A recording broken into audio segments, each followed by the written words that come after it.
श्री कुंज बिहारी श्री हरदास।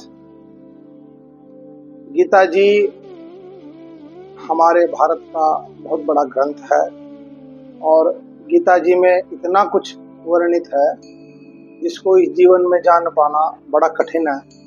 फिर भी महर्षियों ने, संतों ने भगवान की गाई हुई गीता जी पर सुंदर टीकाएं, सुंदर व्याख्याएं की हैं। आज प्रारंभ तो इच्छा थी कि प्रारंभ से गीता जी को आरंभ करें, लेकिन पढ़ते पढ़ते गीता जी में 16वें अध्याय के जब हम मध्य में पहुंचे तो बड़ा सुंदर गीता जी का 16वें अध्याय का श्लोक हमें प्राप्त हुआ। गीता जी के 16वें अध्याय का 23वां श्लोक। ये देखिए, ये मेरे पास गीता जी हैं, ये गीता जी की पुस्तक है और गीता जी में ये 16वां अध्याय है और 16वें अध्याय का ये 23वां श्लोक है। यह शास्त्र विधि मुत्सृज्य वर्तते काम कारतः न च सिद्धिम वाप्नोति न सुखम न पराम गतिम।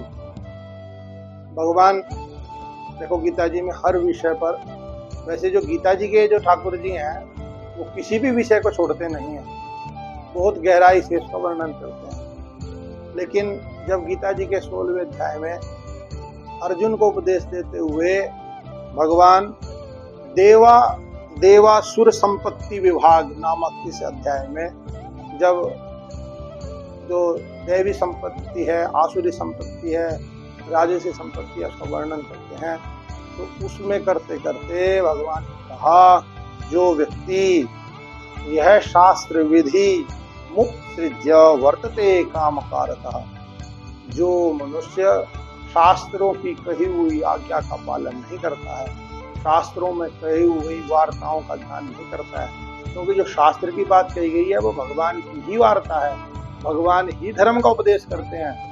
स्वयं भगवान धर्म का उपदेश करते हुए कहते हैं कि जो शास्त्र की आज्ञा का पालन नहीं करता, जो मनुष्य, भले जो मैंने कोई भी, चाहे वो पंडित है, महात्मा है, सन्यासी है, वैष्णव है, गृहस्थी है, व्यापारी है, खेती करने वाला है, जहाँ तक भी जो भी कोई कैसा भी व्यक्ति है, सिपाही है, कोई भी है, भले जो किसी भी संस्था में कार्यरत है, लेकिन फिर भी वो शास्त्र की मर्यादा का पालन करे, जो शास्त्र की आज्ञा का पालन करता है वही मनुष्य कहलाता है, मानव भी कहलाता है।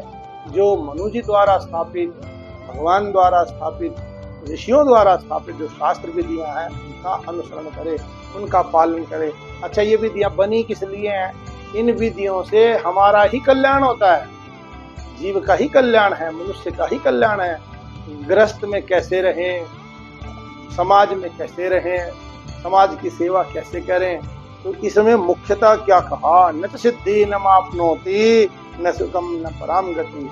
जो शास्त्र की मर्यादा का पालन नहीं करता है, उनकी आज्ञाओं का पालन नहीं करता है, जो शास्त्र को सत्य नहीं मानता है, जो गीता जी, मद्भागवत महापुराण, 18 पुराण, 108 उपनिषद, स्मृतियाँ, महाभारत जैसा दिव्य ग्रंथ, रामायण जैसा दिव्य ग्रंथ, इतना कुछ है, वेदों की आज्ञा, उनका पालन करना चाहिए। जो नहीं मानता है क्या होगा, उसको कभी किसी प्रकार की सिद्धि प्राप्त नहीं होगी, कभी उसको सुख प्राप्त नहीं होगा और कभी उसकी परम गति नहीं होगी। या इसलिए शास्त्र की आज्ञा का पालन करना चाहिए। आज का समय बड़ा विचित्र है।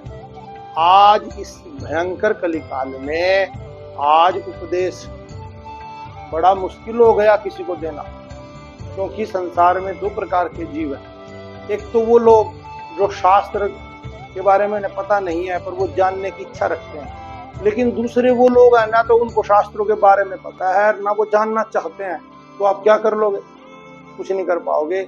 इसलिए जो धर्म को मानता है, जो शास्त्रों को मानता है, जो वेद पुराण को मानता है, जो गंगा जी का अवगाहन करता है, जो गाय में श्रद्धा रखता है, जो सनातन धर्म में श्रद्धा रखता है, जो ठाकुर जी में श्रद्धा रखता है, जो पीपल के वृक्ष में श्रद्धा रखता है, जो माता पिता को भगवान मानता है, जो सगे संबंधी भाई बहनों का आदर करता है, जो संत महात्मा वैष्णव जनों की सेवा करता है, ये शास्त्र उनके लिए ही है।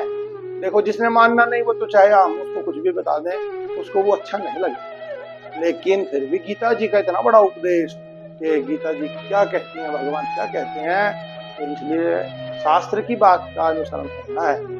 शास्त्र की कही हुई बात से ही हमें सुख, शांति, परम गति मिलेगी। वृंदावन बिहारी लाल की जय। श्री हरिदास।